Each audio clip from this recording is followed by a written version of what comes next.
So basically आपण काल जे सेशन घेतलं त्यामध्ये आपण डिजिटल मार्केटिंगची आता पहिली जी मेथड आहे, ठीक आहे, सर्च इंजिन ऑप्टिमायझेशन, त्याविषयी शिकायला सुरुवात केली. ठीक आहे. या मेथडचा फायदा काय आहे किंवा कशा पद्धतीने आपण उपयोग करू शकतो, तर असं की तुमची वेबसाईट आहे आणि तुमची इच्छा आहे की गुगलवरती सर्च करणाऱ्या किंवा शोधणाऱ्या लोकांपर्यंत ती पोचायला हवी फ्री ऑफ कॉस्ट. त्या केसमध्ये आपण सर्च इंजिन ऑप्टिमायझेशन ही मार्केटिंग मेथड वापरू शकतो. यासाठी आपल्याला कुठेही पैसे पे करायची गरज नाही. बरं, काल आपण एसईओ अजिबात नाही पाहिलं, आपण फक्त समजून घेतलं की हे सगळं कसं चालतं. म्हणजे आत्ताच्या घडीला जेव्हा आपण इंटरनेट वापरतो, तर मी सांगितलं आपण दोन गोष्टी सगळ्यात जास्त वापरतो. एक आहे गुगल, जिथे माहिती शोधण्यासाठी उपयोग केला जातो, मग ती कोणतीही माहिती असेल. आणि दुसरं आहे सोशल मीडिया, की जे आपण एंटरटेनमेंटसाठी वापरतो. तर आत्ता सध्या आपण सोशल मीडिया थोडं बाजूला ठेवलं. का? लोकं तिकडेही आहेत, पण ती एंटरटेनमेंटसाठी आलेले आहेत. माझ्या गोष्टी विकत घेतीलच असं नाही. पण जी लोकं Googleवरती माझ्या व्यवसायाबद्दल, माझ्या प्रॉडक्ट्सबद्दल, माझ्या क्लासेसबद्दल सर्च करतात, याचा अर्थ त्यांना गरज आहे आणि घ्यायचं आहे. म्हणजे एक क्राउड आहे जो लगेच घेणार आहे आणि दुसरा क्राउड बघेल, विचार करेल, गरज वाटली तर घेईल, नाही तर घेणार नाही. ठीक आहे. म्हणजे आपण म्हणतो ना, शॉपिंगलाही जातो, दोन प्रकारची लोक असतात. फर्स्ट इज निडी, की ज्यांना खरंच गरज आहे. म्हणजे जसं आपण ग्रोसरीज किंवा किराणा भरतो, तर तिकडे आपण घेतो कारण त्याची गरज आहे. पण डिओड्रंट्स किंवा मग हेअर जेल किंवा मग अजून काही गोष्टी आहेत, आपण बघतो, अरे चला अच्छा ठीक आहे, बघूयात, वाटलं तर घेऊयात, नाही तर जाऊ दे मग. म्हणजे असं असतं. मग इथेही आपण तेच पाहिलं, सोशल मीडिया आणि सर्च इंजिन मध्ये हा डिफरन्स आहे आणि त्यातल्या त्यात सर्च इंजिन हे प्लॅटफॉर्म जास्त प्रमाणात वापरलं जातं. मग काल आपण पाहिलं की आजच्या घडीला कोणकोणते पॉप्युलर सर्च इंजिन आहेत. तर याहू, बिंग, डक किंवा गुगल हे 3 ते 4 सगळ्यात जास्त वापरले जातात. पण जर आता आपण भारताबद्दल बोलायचं झालं, की आपण जे काही आपले व्यवसाय आहेत किंवा जिकडे आपण जॉब करणार आहोत किंवा जो काही आपलं फील्ड आहे, ते सध्या भारतापुरती किंवा महाराष्ट्रापुरती किंवा इव्हन जी आपली सिटी आहे त्यापुरती मर्यादित आणि आत्ता सध्या तरी इथे Google वापरलं जातं. ठीक आहे. पण भविष्यात तुम्हाला अदर सर्च इंजिनसाठी जरी काम करायची गरज पडली, म्हणजे उद्या तुम्ही असं तुम्हाला एखादा क्लायंट मिळाला, ज्याचा यूएसए मध्ये बिझनेस आहे आणि तिकडे याहू वापरलं जातं, तरी सेम प्रोसिजर वापरून तुम्ही तिकडे एसईओ करू शकता, मार्केटिंग करू शकता. कारण कंपनी बदलली तरी प्लॅटफॉर्म सॉफ्टवेअर तेच आहेत. इकडे जे रूल्स लागू होतात तेच तिकडे रूल्स लागू होतात. ठीक आहे. फक्त फीचर थोडेसे वेगळे असेल, अपीअरन्स थोडासा वेगळा असेल. तर आता आपण एसईओ ही जी प्रोसेस आहे, म्हणजे आपण शिकलो की एसईओ कशासाठी वापरलं जातं. तर माझी एखादी वेबसाईट आहे, ठीक आहे, आणि मला जर ती वेबसाईट गुगलला रँक करायची आहे, माझ्याबद्दल शोधणाऱ्या लोकांपर्यंत मला दाखवायची आहे, तर मला सर्च इंजिन ऑप्टिमायझेशन ही ऑर्गॅनिक मार्केटिंग मेथड वापरावी लागेल. आता आज आपण इन डेप्थ बघूयात की एसईओ काय असतं, एसईओचे टाईप कोणते आहेत, फॅक्टर्स कोणकोणते आहेत आणि कसं काम करायचं एसईओ वरती. या 4 गोष्टी आपण आजच्या सेशनमध्ये शिकणार आहोत आणि मग उद्यापासून आपण थोडेसे प्रॅक्टिकल्स चालू करणार आहोत. म्हणजे तुम्हाला कळेल की कसं ते काम करतं. तर आत्ता बेसिक आपल्याला एवढं माहिती आहे, एसईओ एक अशी प्रोसेस आहे की जी प्रोसेस मी फॉलो केली किंवा त्या प्रोसेसमध्ये मी काम केलं, तर माझी वेबसाईट Googleवरती रँक होणार आहे. ठीक आहे. SEO is a process, technical definition लिहितो.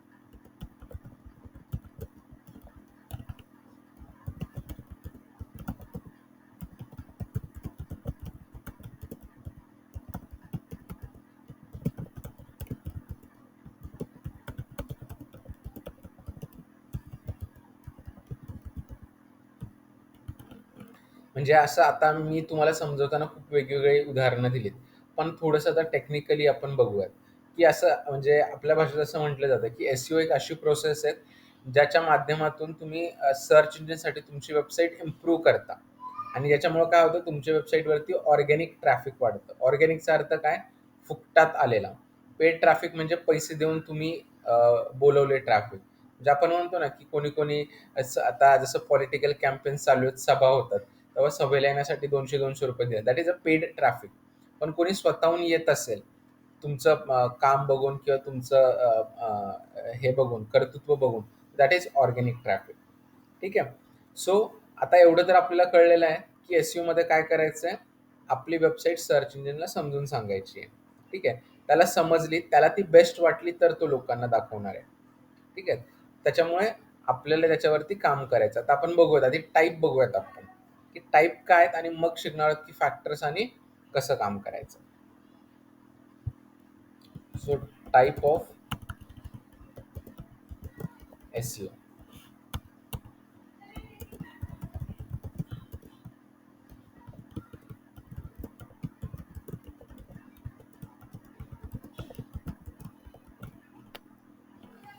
ठीक आहे. आता आपण हे टाईप मी सांगतो, पण टाईप समजून घेण्यासाठी थोडंसं कालचं रिकॉल करा, आठवा, की एसईओ हे सगळं रँकिंगशी रिलेटेड येतो.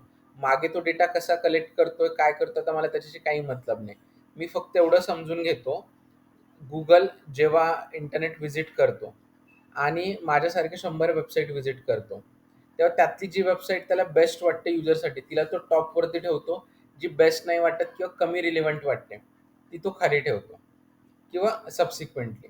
ठीक आहे. सो आपल्याला काय करायचं आहे, एसईओ थ्रू समजून सांगायचं की आपण बेस्ट कसं आहोत युजरसाठी. त्याला समजलं तर तो आपल्याला टॉप पोझिशन देणार, नाहीतर मग लोअर पोझिशन देणार.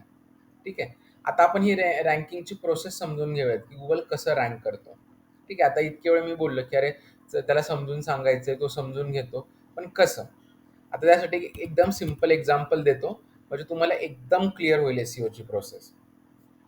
असं आता आपण पुणे सिटीबद्दल बोलूयात. ठीक आहे. एकदम सिम्पल एक्झाम्पल घेतो. तर एक ऑर्गनायझेशन आहे, ठीक आहे, किंवा एक संस्था आहे. त्या संस्थेचं नाव आहे गुगल. ठीक आहे. पुणे बेस्ड संस्था आहे, तिचं नाव आहे गुगल. तिने असं ठरवलं की चला आपण आहे ना पुण्यातल्या हॉटेलचा सर्वे करूयात आणि एक रिपोर्ट पब्लिश करूयात की पुण्यात 2024 या वर्षामध्ये सर्वोत्तम 10 रेस्टॉरंट्स कोणते आहेत. आता सर्च इंजिन, इंटरनेट विसरून जा, एकदम बेसिक एक्झाम्पल आपण घेतोय.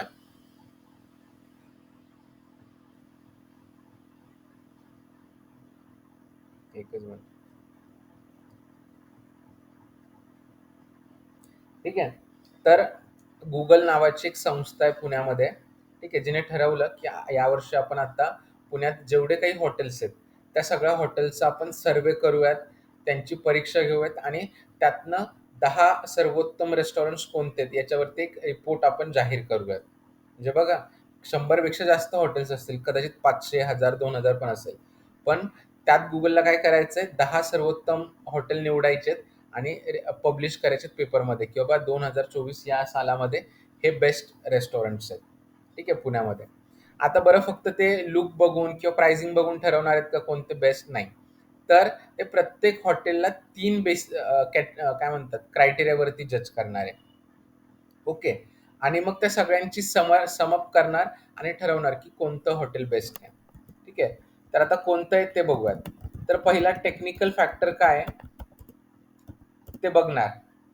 हॉटेल किती मोठं आहे. ठीक आहे.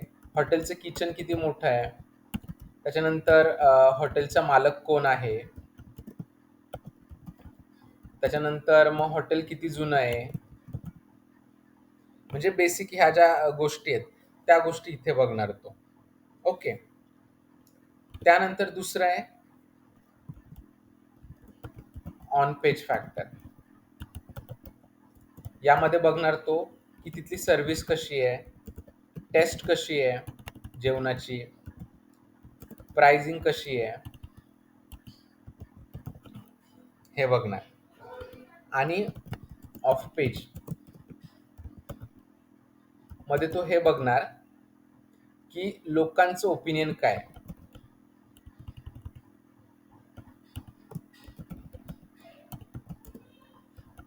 म्हणजे ते लोकांना विचारणार, अच्छा या हॉटेलला तुम्हाला 10 पैकी रेट करायचं तर कसं, किती रेट करायला, असं ते लोकांना विचारणार आणि ती रेटिंग सुद्धा कन्सिडर करणार. ठीक आहे. म्हणजे पुण्यामध्ये जे 500 किंवा 1000 हॉटेल्स असतील ते काय करणार, प्रत्येक हॉटेलला या 3 बेसिसवरती जज करणार की बाबा हॉटेल कुठे प्लेस्ड आहे. सॉरी, इथं लोकेशन एक फॅक्टर राहिला. त्याच्यानंतर ते किती मोठं आहे, त्याचं ओनर कोण आहे, त्याच्यानंतर किती जुनं आहेत हे सुद्धा बघणार ते. त्यानंतर मग तिथली टेस्ट, प्राइसिंग, सर्व्हिस हे सुद्धा बघणार. आणि त्यानंतर हे सगळं दोन्ही झाल्यानंतर हेही बघणार की लोक काय म्हणतात त्या हॉटेलबद्दल. म्हणजे कधी कधी सांगतात ना, अरे नाही सर्व्हिस चांगली नाही, खूप महाग आहे, जेवण ॲव्हरेज आहे. लोकांचा जो काही फीडबॅक असेल, म्हणजे बेसिकली रेफरन्स बघणार की किती लोक रेफर करतात याला. ओके. आणि मग या तिन्हीचा स्कोर एक काहीतरी असाइन करणार 1 ते 100 पैकी किंवा 1 ते 10 पैकी. आणि ज्याला जास्त मार्क असेल, म्हणजे आता सपोजली हॉटेल ए आहे, ठीक आहे, त्याला 100 पैकी सपोजली 92 मार्क मिळाले. हॉटेल बी आहे, त्याला सपोजली 97 मार्क मिळाले. हॉटेल सी आहे, त्याला 61. म्हणजे प्रत्येकाला असा वेगवेगळा स्कोर आहे. मग हॉटेल डी आहे, त्याला असंच काहीतरी 77. म्हणजे असे प्रत्येक हॉटेल एक स्कोर मिळाला.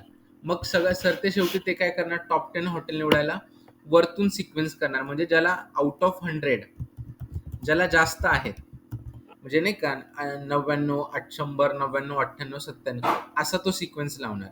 आणि ज्याला जास्त आहे तो टॉप वरती. म्हणजे आत्ताच्या केसमध्ये आपण जर असं म्हटलं तर hotel B will be on first position. का? तर त्याचा स्कोर सगळ्यात जास्त आहे. किती आहे? 97. त्याच्यानंतर कोणतं येईल? हॉटेल ए, त्याचा 92. त्याच्यानंतर हॉटेल डी, त्याचं किती आहे? 77. आणि त्याच्यानंतर आहे हॉटेल सी, किती याचा? I think 61. ठीक आहे. अशा पद्धतीने तो सिक्वेन्स लावणार आणि पेपरमध्ये पब्लिश करणार की बाबा ही टॉप 10 हॉटेल्स आहेत. कोणी म्हटणार नाही मला पुढची सांग.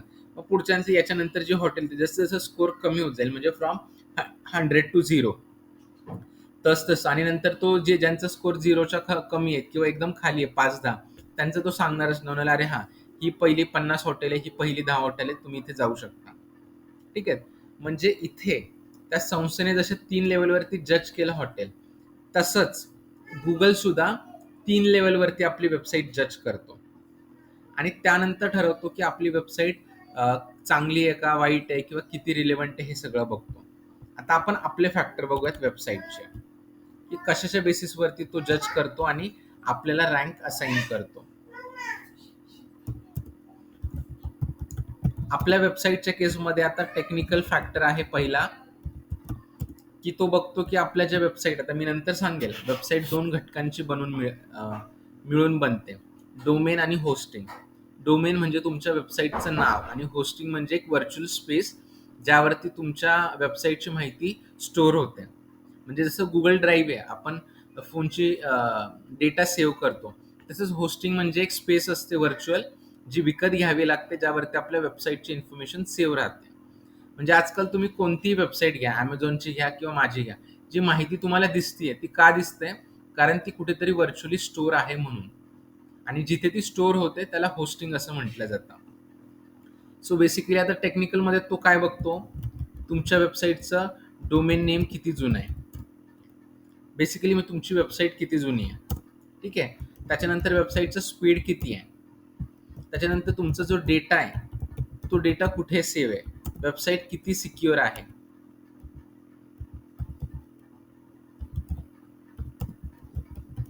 हिशोब ठेवताय का सगळा, म्हणजे हॉटेलच्या केस जसं इथे अनालिटिक्स.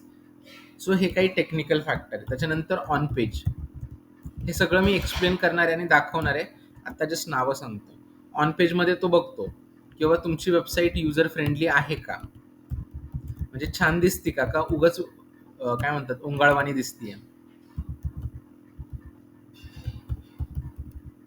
त्याच्यानंतर वेबसाईटवरती तुमच्या माहिती आहे का. ठीक आहे. त्यानंतर म्हणजे बऱ्याचशा गोष्टी, टायटल, डिस्क्रिप्शन,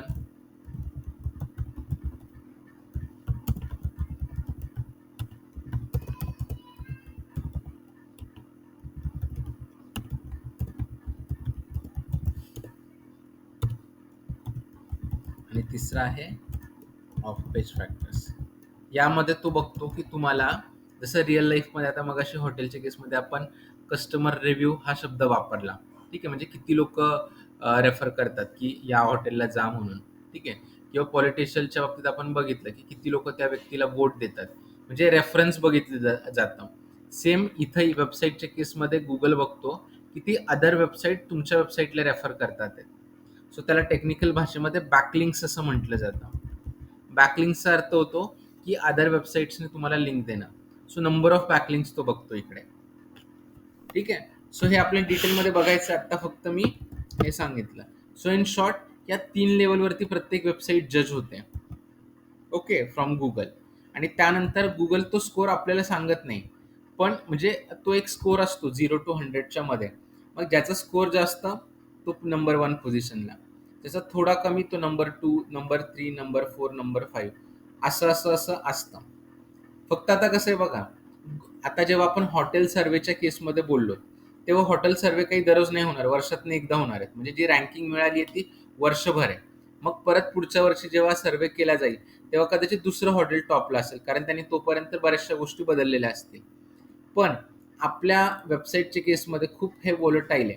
म्हणजे आज एखादी वेबसाईट रँक करते, तर गरजेचं नाही की उद्या तीच वेबसाईट असेल, उद्या कदाचित टॉपला दुसरी वेबसाईट असेल. ठीक आहे. कारणं काय आहेत ते तर आपण शिकणार आहोत, की असं का होतं. पण इथं समजून घ्या, एस खूप व्होलटाईल आहे. त्याच्यामुळे तुम्हाला कंटिन्युअसली काम करावं लागतं. म्हणजे मी आणि सागर आहे. ठीक आहे. मी दोघांची same digital marketing courses offer करतो. मी 2 महिने वेबसाईटवरती काही नवीन कंटेंट अपडेटच केलं नाही. पण सागर दररोज करतोय. Google काय करणार? माझी वेबसाईट खाली पुश करणार आणि सागरची वेबसाईट वरती पुश करणार. रिझन, तो म्हणतोय सागर नवीन-नवीन कंटेंट देतोय Googleला आणि त्याच्या युजर्सला, आणि सगळ्यात महत्त्वाचं कंटेंट वेबसाईटवरती ॲड करतोय. म्हणजे Googleला कळतं की हा बिझनेस चालू आहे. पण माझ्या वेबसाईटवरती काही अपडेट नाही. Googleला कळायला मार्गच नाही की बिझनेस चालू आहे का बंद. तो एवढंच बघतो. कंटेंट फ्रिक्वेंटली अपडेट होतंय. म्हणजे हा बिझनेस चालू आहे म्हणून कंटेंट अपडेट होतंय. कंटेंट अपडेट होत नाही म्हणजे कदाचित हा बिझनेस चालू नाहीये. बंदही झालेला असू शकतो. मग तो बंद बिझनेस लोकांना रेफर करेल का? नाही करणार. रेकमेंड करेल का? नाही करणार. म्हणून हा एक इम्पॉर्टंट क्रायटेरिया आहे, की तुम्हाला तुमच्या वेबसाईटवरती फ्रिक्वेंट कंटेंट अपडेट करत राहावं लागतं. To let Google know your business is working live and serving the people. म्हणजे जसं मी सांगितलं, की का हे करायचं कंटेंट, तर मग त्यांनी त्याला कळतं बिझनेस चालू आणि तो लोकांना रेकमेंड करेल. नाही टाकलं तर मग त्याला कळतच नाही की बाबा बिझनेस चालू आहे की नाही, आणि मग तो रेकमेंड करणार नाही. ठीक आहे. तर आता आपल्याला हेच डिटेलमध्ये शिकायचं आहे, की technical on page of page factors काय आहेत, ते कसे फुलफिल करायचे, आणि त्याच्या मदतीने आपली वेबसाईट कशी रँक करायची. पण एवढं लक्षात आलं ना तुम्हाला एसईओ काय आहे? तर एक एसईओ प्रोसेस आहे, जी 3 टप्प्यांमध्ये आपल्याला पूर्ण करावी लागते. ओके. ते टप्पे कोणते आहेत? ऑलरेडी. हां. येस. हे 3 टप्पे आहेत. बघा, म्हणजे बाकी असं कधी सुरुवातीला एखादी गोष्ट खूप मोठी वाटते, पण जसं शिकत जातो तेव्हा लक्षात आलं, की वेबसाईट Googleला रँक करायची आहे, तर या 3च गोष्टी लक्षात ठेवायच्या तुम्हाला. ठीक आहे. ओके. आता बरं, हे लक्षात ठेवायची गरज आहे का तुम्हाला, की डोमेन नेम, एज, स्पीड? अजिबात नाही. म्हणजे आता हे शिकवताना मी सांगतोय. आता का लक्षात ठेवायची गरज नाही, तर त्याचं कारण सांगतो. म्हणजे पूर्वी हे नव्हतं, पण आता आपल्याला एसईओ करायचं बरोबर, आणि मगा धरणं काली मी सांगितलं, की अरे खूप सारे फॅक्टर आहेत. त्यावरती काम करावं लागतं. पण एखाद्यासाठी हे अवघड होऊ शकतं, की अरे एवढे फॅक्टर लक्षात कसं ठेवायचं? की ह्याच्यावरती काम करायचं, त्याच्यावरती काम करायचं. तर आता लक्षात ठेवायची गरज नाही. त्याचं कारण आहे, एक टूल ज्याला म्हटलं जातं एसईओ प्लगइन. म्हणजे जसं आपल्या मोबाईल मध्ये ॲप्लिकेशन्स असतात वेगवेगळे, तसे वेबसाईटवरती पण ॲप्लिकेशन्स असतात, आणि त्यांना वेगळा शब्द आहे, प्लगिन्स असं म्हटलं जातं. ठीक आहे. हे प्लगिन्स तुम्हाला आठवण करून देतात, काय राहिले आणि काय कम्प्लीट झालंय. आठवा, काल मी दाखवत होतो बघा, ग्रीन आणि रेड चेकलिस्ट एका पेजवरती वेबसाईटच्या बॅकएंडला. तर तसं तो आपल्याला आठवण करून देतो, की ही गोष्ट तुझ्या वेबसाईटवरती एसईओ साठी फुलफिल झाली आहे, ही नाही झाली, प्लीज ह्याच्यावरती काम कर. आणि कशावरती काम करायचं ना तेही तो सांगतो. म्हणजे इथे जस्ट मी तुम्हाला दाखवतो एकदा.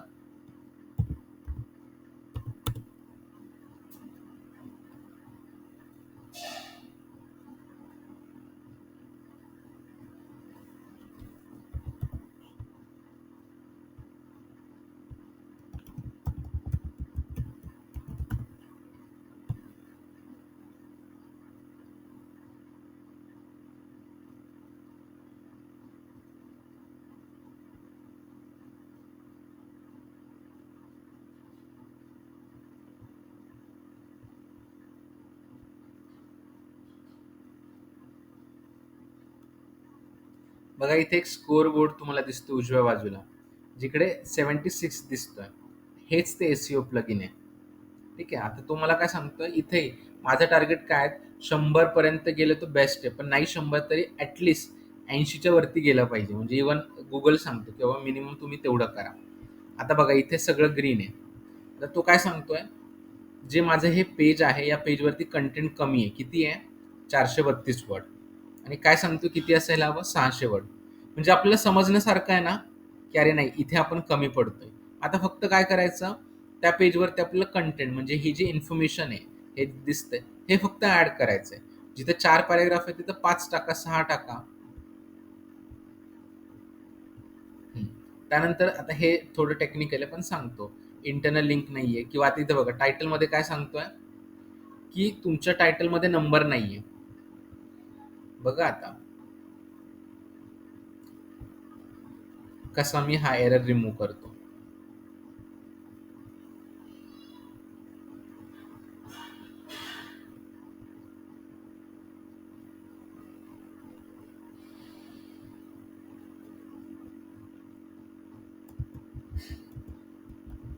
स्कोर बघा किती आहे? 1 मिनिट आधी. 76 दिसतोय ना सगळ्यांना उजवीकडे? हं.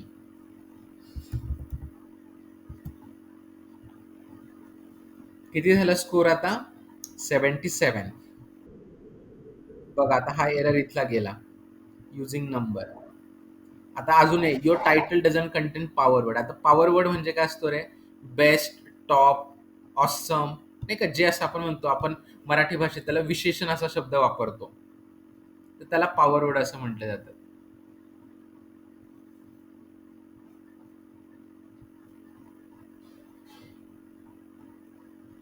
आता इथे लागू हे होत नाही, पण तरी मी दाखवतो. ते वाक्य मला वेगळं टाकावं लागेल. सी झालं 78.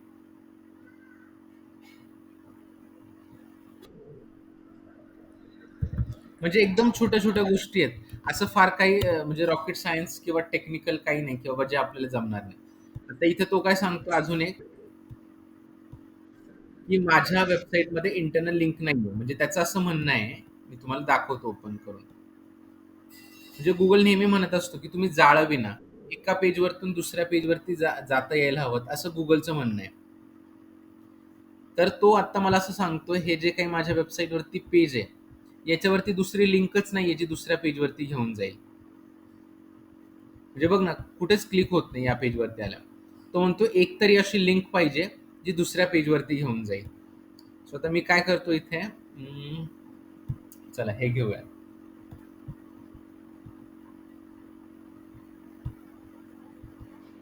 See, काय करतो मी आता फक्त बघा.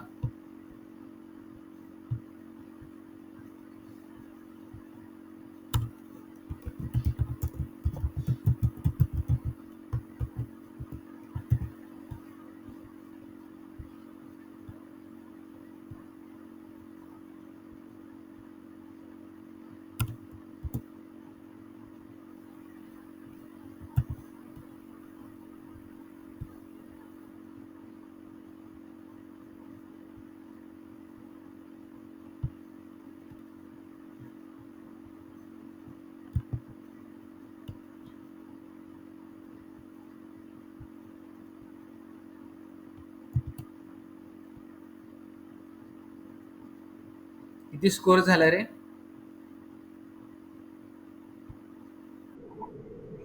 लक्षात आलं?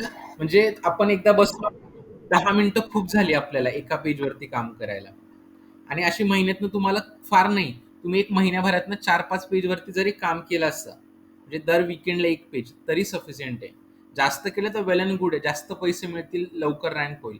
पण कमीत कमी तुम्हाला 4 पेजेस करायचे. नाही जमणार आपल्याला महिन्यातनं 4 पेजेस करायला? हं. आता इथे आणखी एक दाखवतो. फक्त हे,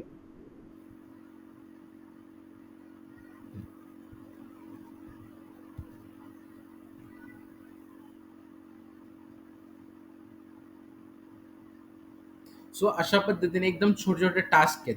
कुठेही लक्षात ठेवायचं, काही नाही करायचं. फक्त एवढं लक्ष द्या, तुमची एक वेबसाईट असणार आहे आणि त्या वेबसाईटवरती पेजेस असणार आहेत. आपल्या वही, पुस्तकाला जशी पेजेस असतात आणि आपण प्रत्येक पेजवरती काही ना काही लिहितो. सेम इथंही आपली वेबसाईट आहे. वेबसाईटवरती पेजेस असतात. Googleचं एवढंच म्हणणं आहे, कोणतेही पेज कोरं नका ठेवू. त्या पेजवरती काही ना काही माहिती टाका. बरं, असलेली पेजेस भरलीत ना, अजून नवीन पेजेस ॲड करा. आता आपल्या वही पुस्तकात पेजेस ॲड नाही करतात कारण ते शिवलेलं असतं. पण आपल्या वेबसाईटमध्ये ठीक आहे, नवीन नवीन पेजेस आपल्याला ऍड करता येतात. सी इथे एकदा दाखवतो. बघा इथं ऍड न्यू पोस्ट आणि ऍड न्यू पेजेस असा ऑप्शन आहे. म्हणजे उलटी तो म्हणतोय जितकी जमेल तितकी पेजेस ऍड करा. त्याचं कारण सांगतोय. आता सपोजली भूषण आहे किंवा योगेश आहे आणि हिमांशू आहे. दोघं एका इंडस्ट्रीत काम करतात. ठीक आहे. दोघांची वेबसाईट आहे. हिमांशूची वेबसाईट रँक होती आणि योगेशची नाही होते. ठीक आहे. का तर एखादं कारण असंही असू शकतं की हिमांशूच्या वेबसाईटवरती 10 पेजेस आहे आणि योगेशच्या 6च आहेत. तर उद्या योगेशनी 6ची जर 12 पेजेस केली तर देर आर चान्सेस की आता गुगल काय करेल, योगेशची वेबसाईट रँक करेल. का? हिमांशूपेक्षा जास्त पेजेस त्याच्या वेबसाईटवरती. म्हणजे का रँक कॉन्स्टंट राहत नाही कोणाची? कारण प्रत्येक जण काम करत असतो आणि वर खाली होत असतं. मग ज्याचं जास्त भारी पारडं भारी तो वरती, ज्याचं कमी तो खाली, आणि प्रत्येक जण प्रयत्न करत असतो की मी टॉपला आलो पाहिजे, मी टॉपला आलो पाहिजे. कंटिन्युअसली हे चालत असतं. तर आता आपण समजून घेऊयात आधी फॅक्टर काय आहेत आणि कसं कसं काम करायचं त्याच्यावरती. ठीक आहे, आधी प्लगइन बद्दल सांगतो आणि मग दुसरी कन्सेप्ट. सो तुमचं एसईओचं काम सोपं करायला, ठीक आहे, आपल्या वेबसाईटमध्ये काही आपल्याला हेल्पिंग ॲप्लिकेशन्स असतात, त्यांना प्लगइन्स असं म्हटलं जातं. तर आत्ता आपल्यासाठी कोणतं प्लगइन चांगलं आहे, ते एक रँक मॅथ एसईओ नावाचं प्लगइन आहे, जे मी तुम्हाला शिकवणार आहे, समजवणार आहे. हे जेव्हा आपण वेबसाईट बनवू तेव्हा आठवणीने इन्स्टॉल करायचं. म्हणजे असं पाहिलंय की ज्याच्या वेबसाईटमध्ये प्लगइन नाही त्याला एक वेबसाईट रँक व्हायला 6 महिन्यापर्यंत काळ जातो, आणि ज्याच्या वेबसाईटमध्ये प्लगइन आहे त्याला रँक व्हायला 2 ते 3 महिने लागतात. सी डिफरन्स, निम्म्याने टाइम कमी होतो. त्याचं कारण सांगतो. तुम्ही जिमला जाताय, ओके, पहिल्या केसमध्ये तुम्हाला ट्रेनर नाहीये आणि दुसऱ्या केसमध्ये पर्सनल ट्रेनर आहे, जो गाईड करतोय तुम्हाला काय केलं पाहिजे आणि काय नाही केलं पाहिजे. कोणत्या केसमध्ये बॉडी आपली लवकर बनेल रे?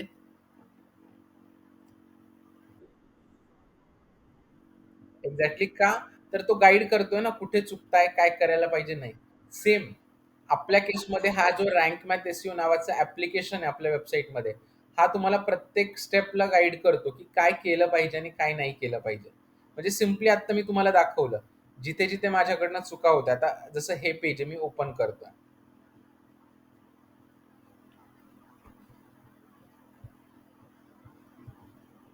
बघा 9 स्कोर आहे आणि सगळं रेड आहे. तो म्हणतो हे नाहीये, ते नाहीये, ते नाहीयेत. बघा किती गोष्टी नाहीयेत सांगतो.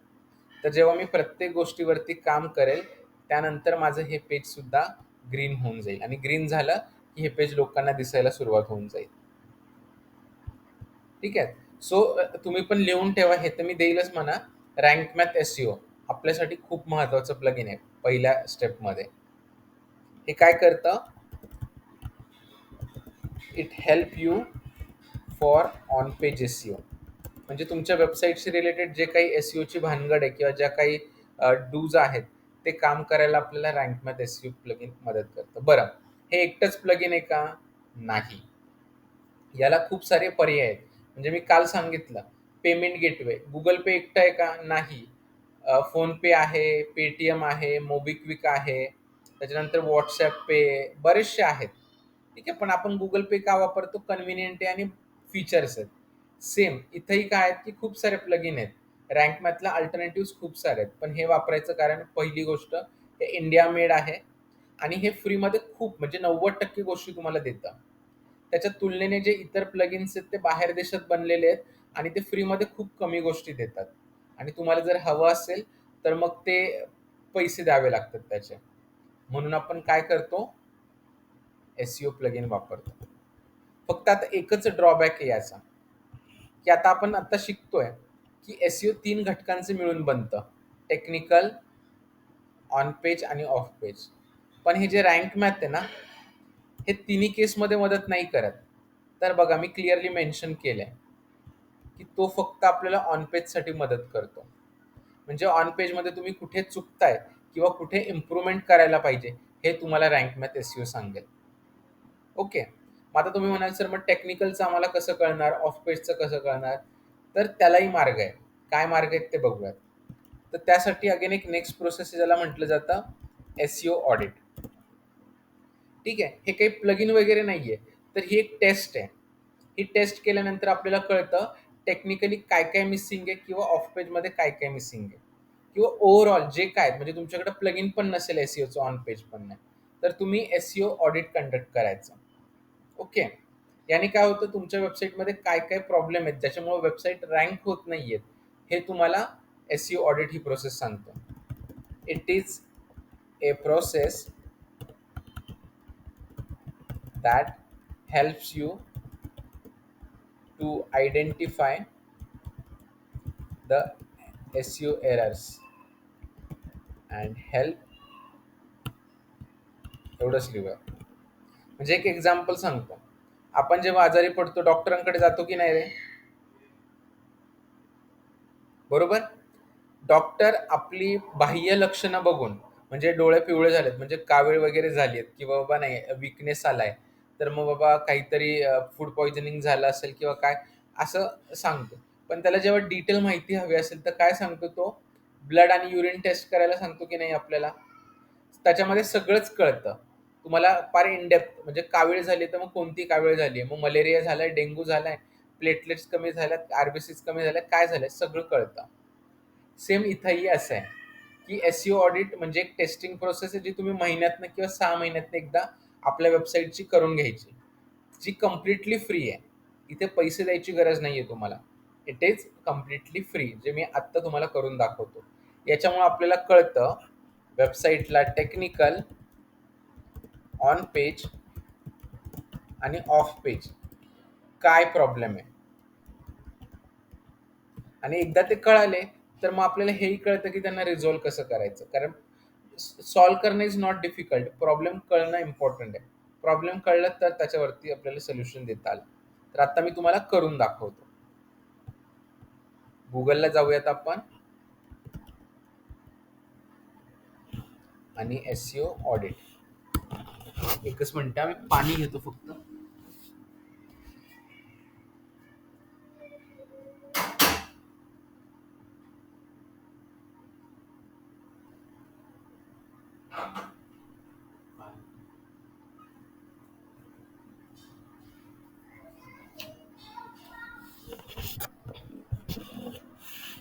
ठीक आहे. तर आता बघा इथे ह्या वेगवेगळ्या वेबसाईट्स आल्यात आहेत. तर आपण चला पहिलीच वेबसाईट घेऊयात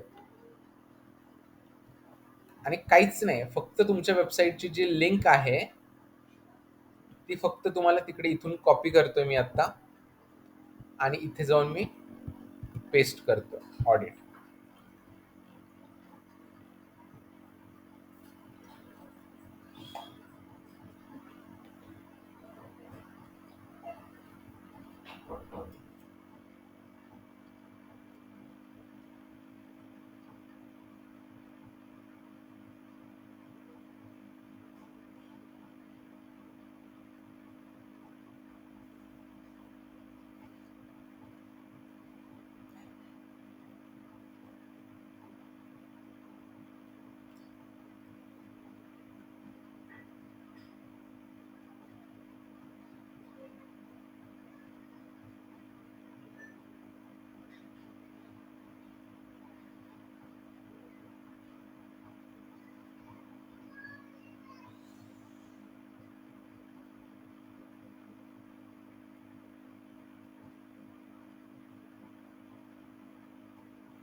बघा आता इथे त्याने ऑडिट करून दिलाय आणि तो सांगतोय की मी ॲव्हरेज आहे सी. आता आपल्याला ए आणि डी मधला फरक माहिती आहे. ए म्हणजे बेस्ट, ए प्लस, आणि डी म्हणजे किंवा एफ म्हणजे फेल बेसिक. तर सी म्हणजे ॲव्हरेज आहे ज्यामध्ये मला इम्प्रूव्हमेंट्स गरजेचे आहेत जर वेबसाईट रँक व्हायला हवी, गुगलला दिसायला हवी तर. सी काय काय त्यांनी दिलेलं आहे.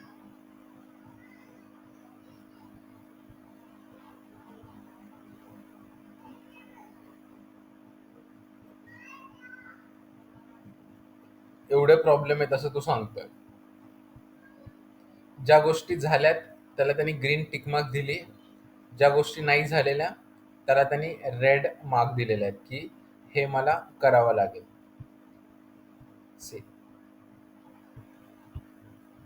आत्ता फर्स्ट लेक्चरमध्ये आपल्याला हे समजणं अवघड जाईल की अरे किती साऱ्या गोष्टी आहेत आणि त्या कशा फुलफिल करायच्या. पण over a period of months जसं आपण शिकत जाऊ नंतर आपल्याला कळलं अरे हे काय सोपं आहेत. म्हणजे जसं आता आपण बँकेत गेलो, एखादा फॉर्म भरायचा तर आपल्याला 50 प्रश्न पडतात, इथं काय भरू तिथं काय भरू. पण जो बँकेत काम करतोय किंवा जो रेग्युलरली फॉर्म भरतोय त्याला सगळं माहिती आहे, कुठे काय भरलं पाहिजे. सेम आपल्याही केसमध्ये तेच होतं. आता कदाचित या गोष्टी खूप साऱ्या वाटतील, पण जेव्हा आपण ऍक्च्युली स्वतः काम करू तेव्हा आपल्याला ते कळतं, अच्छा हे आहे का, हा हे करता येतं, हे करतात. आणि सगळ्यात महत्वाचं, यातल्या 50% गोष्टी तुम्हाला कराव्या लागतच नाही. का? तर ते कम्प्लीट करायचं काम हा करतो, रँक मॅथ एसईओ. म्हणजे पूर्वी मला हे सगळं जे एसईओ आहे ना, technical, on page, of page, मला स्वतःला मॅन्युअली करावं लागत होतं प्रत्येक गोष्ट. पण आता काय होतं ना, की मी रँक मॅथ जर इन्स्टॉल केलं माझ्या वेबसाईटमध्ये ते प्लग इन ॲप्लिकेशन, तर 50% रँकिंगच्या गोष्टी तो स्वतःच फिक्स करून देतो. आपण फक्त त्याला सांगायचं की बाबा मला काही येत नाही, तू प्लीज हे बघ एवढं म्हणून.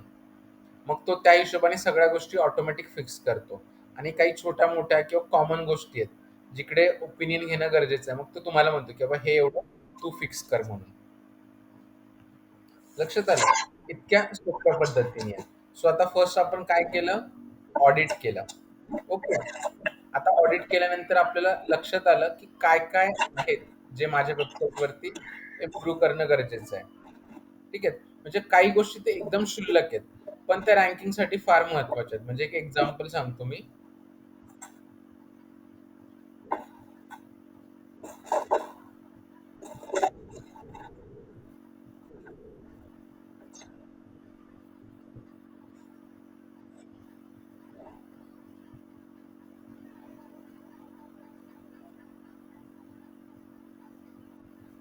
एकच मिनिट हा. काय सांगतो रे इथे? Simple error. Facebook connected, no. त्याच्यानंतर Twitter connected, no. Instagram connected. म्हणजे बघा किती सिली फॅक्टर आहे. थोडक्यात तो काय म्हणतोय, माझ्या वेबसाईटवरती म्हणजे माझं फेसबुकचं पेज, इंस्टाग्रामचं अकाउंट, लिंकडइनचं अकाउंट, युट्यूब अकाउंट कनेक्टेड नाही. ठीक आहे. आता इथे काय रॉकेट सायन्स आहे का? अजिबात नाही. मी जायचं फेसबुकला पेज बनवायचं, युट्यूबला चॅनल बनवायचा, त्याची लिंक मिळते आपल्या चॅनलची आणि ती येऊन फक्त वेबसाईटवरती अपडेट करायची. That's it. हे केलं, निम्मे अर्धे एरर 10% सॉल्व्ह झाले. अजून बरं, इथे काय सांगतोय तो? एकच मिनिट, कुठे? इथे लेजिबल फॉन्ट साईज. म्हणजे तो म्हणतोय की वेबसाईट वरती काही पेजेस वरती फॉन्ट खूप छोटा आहे, जो की काही लोकांना वाचता येणार नाही. म्हणजे हा एरर कधी रिझॉल्व्ह होईल? मी फॉन्टची साईज वाढवली, जिथं मी छोटा होता थोडा मोठा करेल, की हा एरर पण निघून जाईल. म्हणजे मगाशी किंवा कालच्या सेशनमध्ये मी जे 200 प्लस फॅक्टर्स म्हटलं, त्यातले 50% फॅक्टर ते इतके क्षुल्लक आणि सिली आहेत की जे एका टॅपमध्ये रिझॉल्व्ह होऊन जातात. आता फॉन्टची साईज वाढवणं काय मोठं आहे का? नाही. इव्हन आपल्याकडे वर्ड फाईल आहे. काय सिलेक्ट केलं आणि साईज वाढवली. सेम अशाच पद्धतीने तुम्ही वेबसाईट बघितली नाहीये, पण तुमच्या लक्षात येईल जेव्हा आपण वेबसाईट बनवू, की एकदम सिंपल आहे. ज्या पद्धतीने आपण वर्ड फाईल किंवा पेंटमध्ये काम करतो ना, आजकाल त्याच पद्धतीने किंवा त्याच प्रोसेसने आपली वेबसाईट बनते किंवा त्याच्यापेक्षा पण सोप्या पद्धतीने बनते. फक्त काय की छोट्या-छोट्या गोष्टी असतात लक्षातनं सुटून जातात आपल्यात किंवा जसं मी म्हटलं, की आपल्या मेंदूची तेवढी कपॅसिटी नसल्यामुळे आपण विसरतो. पण ऑडिट केलं, एसईओ प्लगइन आपण वापरलं, 2च गोष्टी लक्षात ठेवायच्यात तुम्हाला एसईओमध्ये. एकतर ऑडिट करायचे म्हणजे प्रॉब्लेम कळतात आणि प्लगइन इन्स्टॉल करायचं म्हणजे 50% गोष्टी फिक्स होतात. That's it. आणि मग राहिलेलं 50% काम आहे, ते आपण आपल्या सोयीने, आपल्या वेळेनुसार, आपल्या डिव्हाइसवरतून कुठूनही करू शकतो.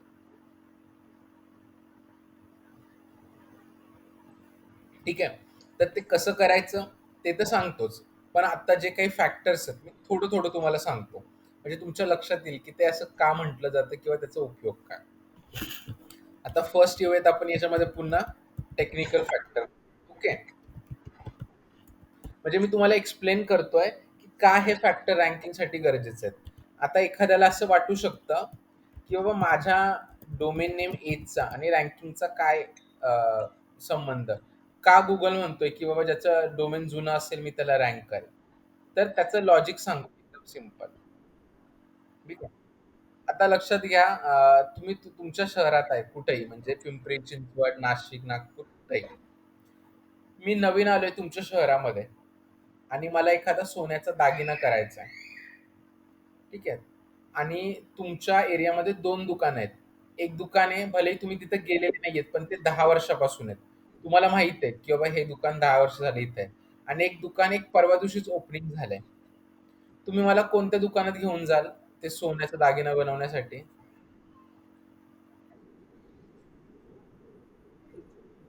का?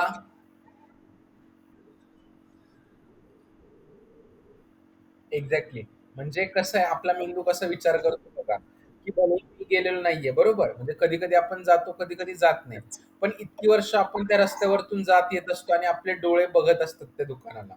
मेंदू आहे ना आपला ती मेमरी सगळी सेव्ह करून ठेवतो आणि तो स्वतःच्या मनाला आपल्याला समजवतो, की "अरे हां, मी हे इतके वर्ष बघतोय म्हणजे विश्वासू आहे." म्हणजे नाही का ओळखीची भावना निर्माण करतो. मी तुम्हाला एक सोपं उदाहरण सांगतो. तुम्ही आता हॉटेलमध्ये असाल किंवा मग कुठे प्रवास करताय किंवा मी माझं जनरल एक्झाम्पल सांगतो, की आता एखादा व्यक्ती आहे, मी ट्रेननी वडगाव ते लोणावळा प्रवास करतोय. ओके. कॉलेजसाठी किंवा कामासाठी करायचो. आता जे माझे मित्र आहेत किंवा नातेवाईक आहे, यांना आपण चांगलं ओळखतो. पण काही लोकं म्हणजे ट्रेनमध्ये आम्ही अजिबात एकमेकांना ओळखत नाही. ठीक आहे. पण दररोज फक्त ट्रेनमध्ये जातोय आम्ही. तर मग म्हणजे चेहरा दिसतोय त्यांचा. मग काही दिवसांनी काय होतं, आपण एकमेकांना स्माईल देतो, बसायला जागा देतो, नंतर बोलतो आपण. त्याच्यानंतर कधी बाहेर कुठं भेटलो आपण, तर स्माईल देतो. का होतं रे हे सगळं? कारण प्रत्येक वेळी जेव्हा आपण बघतो ना त्या व्यक्तीला, आपला मेंदू आपल्याला ती सेन्स देतो फीलिंग, की मी याला ओळखतोय. ट्रस्ट. हां, आणि मग ते आपण त्याला रिस्पॉन्ड करत जातो. अरे ओळखतोय. हां. म्हणजे तुम्ही पहिल्यांदा भेटले तर कधी स्माईल करणार नाही, बोलणार नाही, फार जागा. पण ते जर वर्षभर तुम्ही प्रवास करताय, तर फार एकमेकांचे म्हणजे खास दोस्त होऊन जाल, इतके जास्त आपला मेंदू रिकॉग्नाइज करतो. तर याला आहे ना टेक्निकल भाषेमध्ये रिकॉल लिफ्ट म्हणजे एक वेगळी संकल्पना आहे, पण सांगतो माहीत असायला हवी. म्हणजे डिजिटल मार्केटिंगचा भाग नाहीये, पण एक जनरल संकल्पना आहे ती सांगतो. म्हणजे मेंदू काय करतो आपला, ज्या व्यक्तींचा आपण फोटो बघतो, ज्याला बघतोय रिअल लाईफमध्ये, ज्याच्याशी फोनवरती बोलतो, ऑटोमॅटिक तो भास क्रिएट करतोय, की मी याला ओळखतो म्हणून. आणि मग तो एक फ्रेंडली फॅमिलियर होतो. म्हणजे बघा ना, एका अनोळखी व्यक्तीकडे आपला बघायचा दृष्टिकोन किंवा पद्धत आणि एखाद्या असा व्यक्ती ज्याच्याशी मी बोललो नाही, पण दररोज बघतोय मी त्याला, त्याच्याकडे बघायचा दृष्टिकोन, फरक असतो याच्यामध्ये.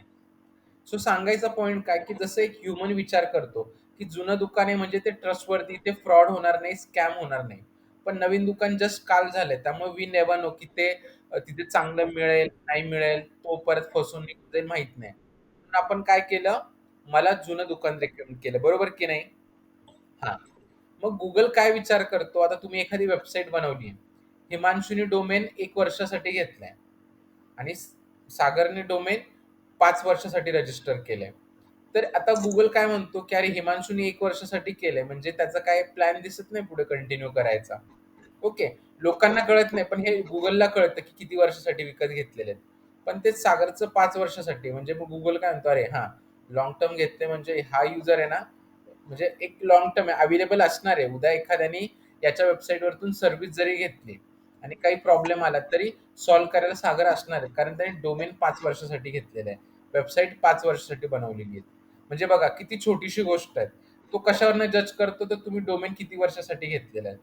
म्हणजे थोडक्यात ते असं झालं, की एकाने 11 महिन्याचं रेंट अग्रीमेंट केलं आणि एकाने 5 वर्षाचं. सो ज्याने 5 वर्षाचं केलं इट मीन्स की त्याचा लाँग टर्म बिझनेस करायचा प्लॅन आहे, म्हणून तो ट्रस्टवर्थी आहे. असं लॉजिक इथे Google लावतो. ठीक आहे. तर म्हणून असं म्हटलं जातं, की जेव्हाही तुम्हाला स्वतःचा बिझनेस किंवा आता सागरला इन केस भविष्यात स्वतःचा बिझनेस करायचा आहे, तर त्या केसमध्ये व्हॉट ही विल डू, की जे डोमेन आहे, ते तो जास्त कालावधीसाठी रजिस्टर करेल. त्याने काय होईल, त्याला रँकिंग वेबसाईट जेव्हा करेल, Googleमध्ये रँकिंगसाठी फायदा होणार आहे. ओके. सो म्हणून डोमेन नेम एज हा एक फॅक्टर आहे. त्यानंतर आहे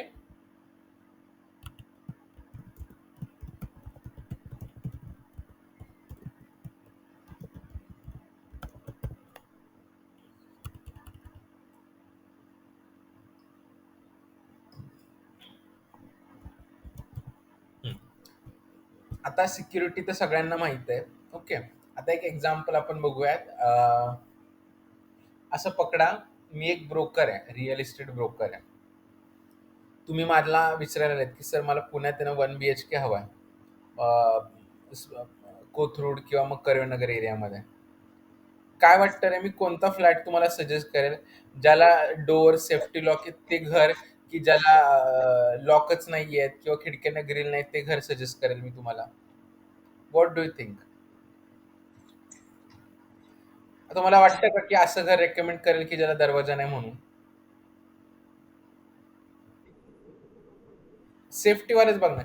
किंवा मी ब्रोकर म्हणून पण जेव्हा ओनर लोकांशी टायअप करेल, एखादा ओनर म्हटला, अहो सर मला माझं फ्लॅट भाड्याने द्यायचं पण त्याला दरवाजा नाहीये, भाड्याने द्या. मी घेईल का त्याच्याकडनं? नाही घेणार. मी म्हणणार तू मला दरवाजा बसवून दे. कारण जो उद्या इथे टेनंट राहायला येणार आहे त्याची आणि त्याच्या सामानाची सिक्युरिटी फार महत्वाची आहे. घराला दरवाजा नसेल, तो बाहेर गेला, त्याचं सामान चोरीला गेलं तर काय करणार? सो ऑब्व्हियसली माझ्याकडे 10 काय म्हणतात फ्लॅट ओनर आहेत ज्यांना रेंटनी द्यायचे आहेत आणि माझ्याकडे इन्क्वायरी आल्यावर मी त्या माणसाचा फ्लॅट कधीच सजेस्ट नाही करणार त्याच्या फ्लॅटला दरवाजे नाही आहेत, खिडक्यांना ग्रिल नाही आहेत. का? कारण मी विचार करेल की अरे, मी एखादा टेनंट माझ्यावरती विश्वास ठेवून मला फ्लॅट विचारायला आलाय आणि मी त्याला असला अनसिक्युअर फ्लॅट जर दिला आणि उद्या त्याचं नुकसान झालं तर माझं रेप्युटेशन खराब होईल. तो सगळ्यांना सांगेल की अरे याच्याकडनं फ्लॅट घेत जाऊ नका, हा अनसिक्युअर फ्लॅट देतो ज्याच्यामुळे आपलं फायनान्शियल लॉस होतो, म्हणजे माझं नाव खराब होईल. बरोबर. सेम गुगल पण असाच विचार करतो की इंटरनेटवरती हजारो वेबसाईट्स आहेत, तो बघतो कोणती वेबसाईट सिक्युअर आहे आणि कोणती वेबसाईट अनसिक्युअर आहे. तर आपण समजून घेऊयात सिक्युअर आणि अनसिक्युअर. आता बघा, ही जी वेबसाईट आहे, दिसतंय कनेक्शन इज सिक्युअर. किंवा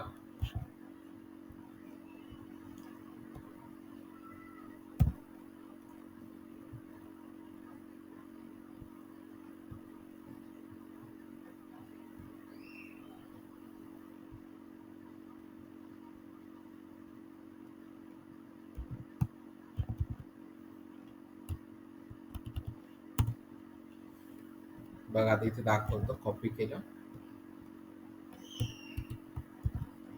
दिसतं का इथे HTTPS. हा जो छोटा एस आहे ना, हा खूप मोठा रोल प्ले करतो. हा म्हणजे कदाचित त्याचं एवढं आपल्याला महत्व नसेल, बट हा खूप मोठा रोल प्ले करतो.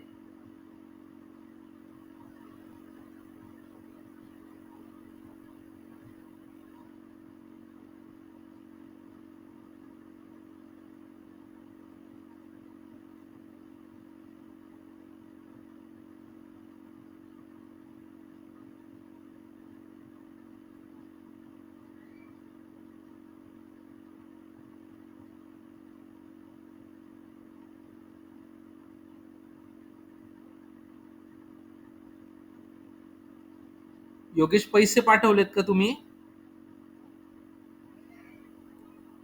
हॅलो. एकच मिनिट. ठीक. ऍक्च्युली आहे ना, ठीक आहे, एकच मिनिट थांबा आता फक्त.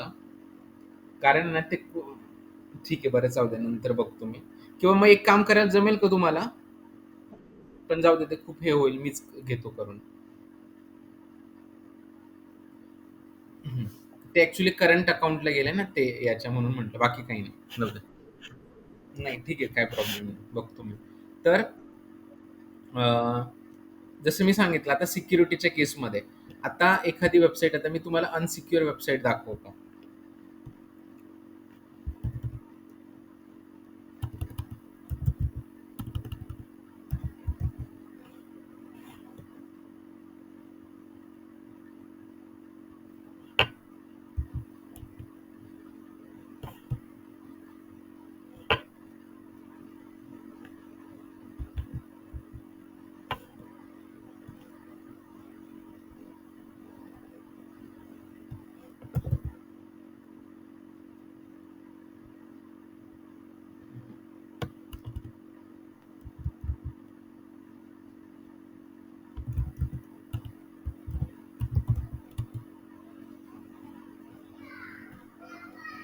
बघा दिसतंय का इथे नॉट सिक्युअर म्हणून?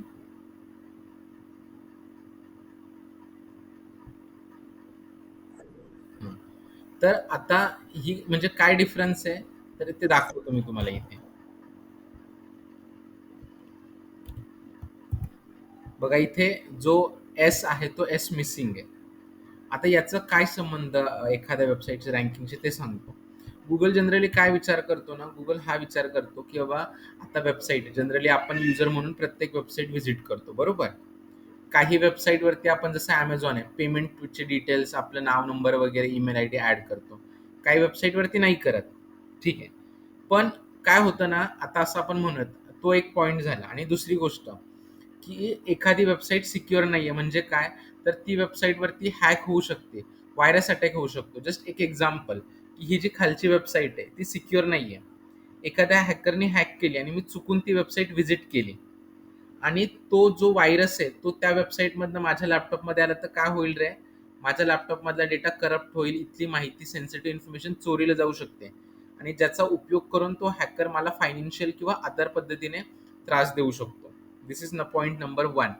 दुसरा, मी जर तिकडे पेमेंट वगैरे करतोय त्या वेबसाईटवरती, तर त्या वेबसाईटवरती असं होऊ शकतं की पेमेंट जर म्हणजे करतंय कोणी आणि ते ते डेटा सेव्ह झाला तिथं म्हणजे आपले credit card, debit card details वगैरे.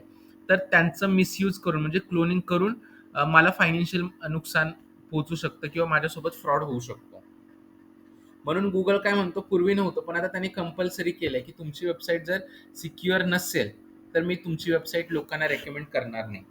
म्हणजे आता बऱ्याचशी लोकं जेव्हा वेबसाईट बनवतात, त्यांना हे माहीतच नसतं एस-एस-एल काय भानगड आहे किंवा एसचा काय फरक पडतो. ते फक्त डोमेन होस्टिंग घेऊन वेबसाईट बनवतात. पण या वेबसाईट रँक होत नाही किंवा Google खूप म्हणजे जर दुसरा काही ऑप्शनच नाहीये, तर मग रँक करतो. पण अदरवाईज रँक करत नाही. सगळ्यात लोवेस्ट ठेवतो. म्हणजे तुम्ही सगळं छान केलंय, बट फक्त एस-एस-एल नाहीये. You will be at 20 position आणि त्याच्याकडे एस-एस-एल आहे. तो थोडासा लो क्वालिटी असला तरी चालेल, बट सिक्युअर आहे म्हणून Google टॉपला त्याला पोझिशन करेल. So basically this is the difference. म्हणून आपली वेबसाईट सिक्युअर असणं खूप गरजेचं आहे. मग ही सिक्युअर कशी केली जाते? तर ती नंतर नाही करता म्हणजे येते, पण Google सांगतो जेव्हा तुम्ही डोमेन होस्टिंग विकत घेता ना,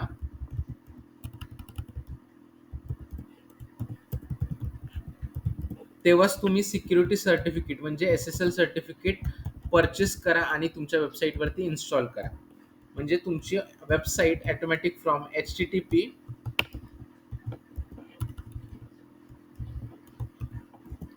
टू HTTPS ला जाईल. लक्षात आलं? म्हणजे फ्रॉम नॉट सिक्युअर टू सिक्युअरला जाईल. कधी? एस-एस-एल सर्टिफिकेट असल्यानंतर. म्हणजे असे खूप सारे फॅक्टर्स आहेत, जे मी सांगतोय पुन्हा लक्षात ठेवायची गरज नाही. पण मी लॉजिकल रिझनिंग देतोय, की Google का हे फॅक्टर वापरतो. तर त्याचा एकच गोल आहे. ठीक आहे? की तुम्ही त्याला माहीत आहे सर्व्हिस देणारे 100 लोकं आहेत. घेणारी त्याच्यापेक्षा जास्त लोकं आहेत. पण त्याचं म्हणणं आहे, की लोकं माहिती शोधण्यासाठी, निर्णय घेण्यासाठी किंवा एखादी गोष्ट विकत घेण्यासाठी माझ्या प्लॅटफॉर्मचा उपयोग करतायत. जर उद्या त्यांना एखादी चुकीची वेबसाईट माझ्या थ्रू गेली, ठीक आहे, विदाऊट स्क्रुटिनी आणि तिथे काही फायनान्शियल फ्रॉड झाला, नुकसान झालं, तर माझं नाव खराब होणार आहे, माझं रेप्युटेशन खराब होणार आहे, असं Googleला वाटतं. त्यामुळे तो काय करतो, जी वेबसाईट त्याच्या थ्रू दिसणार आहेत किंवा त्याला जी रँक करायची, ती प्रत्येक लेव्हलवरती ती वेबसाईट तो जज करतो, स्क्रुटिनी करतो. लक्षात आलं? सो असे 2च हे सांगितले किंवा आता अजून एक सांगतो जाण्यापूर्वी. Server location. ओके. सगळे कपडे घ्यायला जाता का रे? की आता ऑनलाईनच शॉपिंग करता?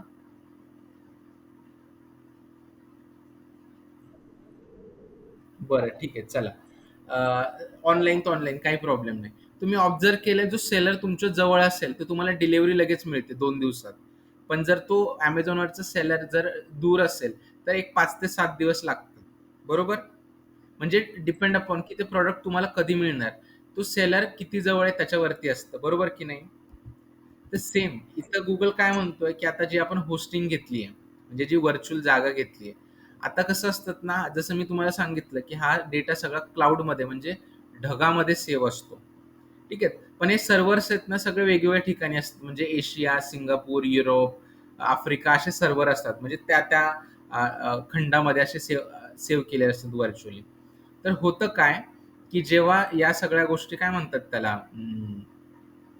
केल्या जातात. बेसिकली काय म्हणतात त्याला, डेटा स्टोअर केला जातो. तर तो काय म्हणतो की आता माझी वेबसाईट इंडिया बेस आहे. ओके. सर्च करणारी लोक इंडियातली, आणि माझा डेटा जर आफ्रिकेच्या होस्टिंगवरती किंवा सर्व्हरवरती सेव्ह असेल, तर ऑब्व्हियसली काय होणार की तो डेटा आणायला वेळ लागणार, आणि ऑब्व्हियसली त्याच्यामुळे वेबसाईट लोड व्हायला टाइम लागणार.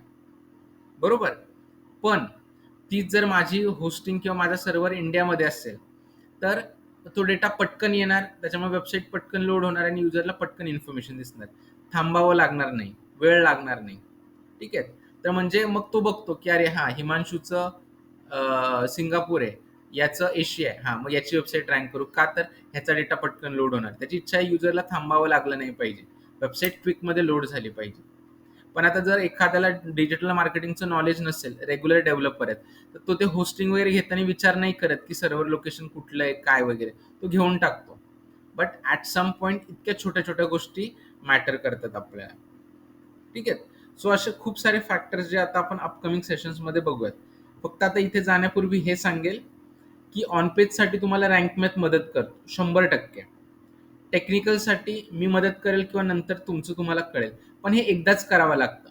लक्षात घ्या, ऑन पेज आणि ऑफ पेज ह्या गोष्टी सारख्या कराव्या लागतात तुम्हाला.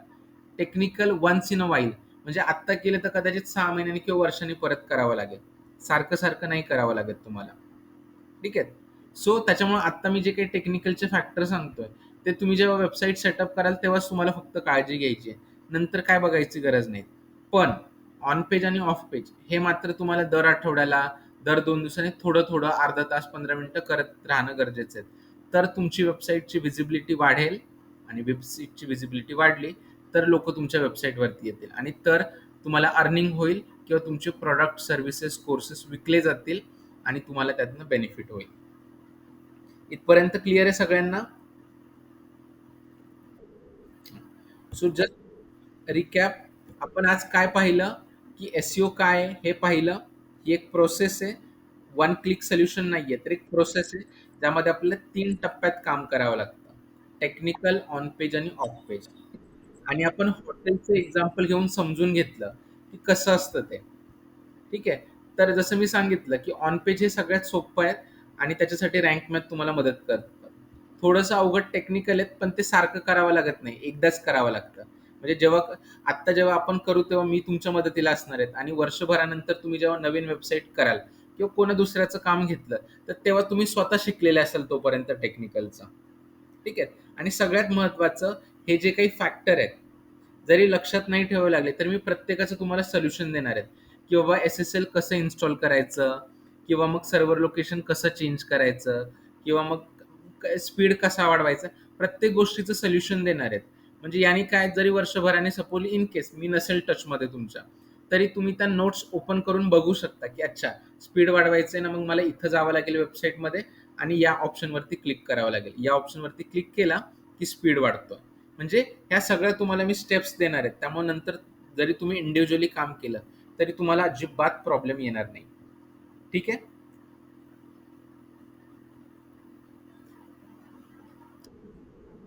ओके, चालेल. तर मग आज आपण आता इथेच थांबूयात, आणि उद्या सेम 7:30 वाजता आपण कनेक्ट करूयात. ठीक आहे. हां, चालेल. आता ह्याची लगेच होईल. ते काल ऍक्च्युली मी हे करत, ऍक्च्युली आधी काय झालं तर सांगतो, का दिसत नव्हतं. चॅनल प्रायव्हेट केला होता ना मी, ती प्लेलिस्ट, त्याच्यामुळे ते दिसत नव्हतं. मग ते परत पब्लिक केलं तर आता सगळ्यांना दिसतंय ते. ठीक आहे. ओके, चलो, बाय बाय. Good night.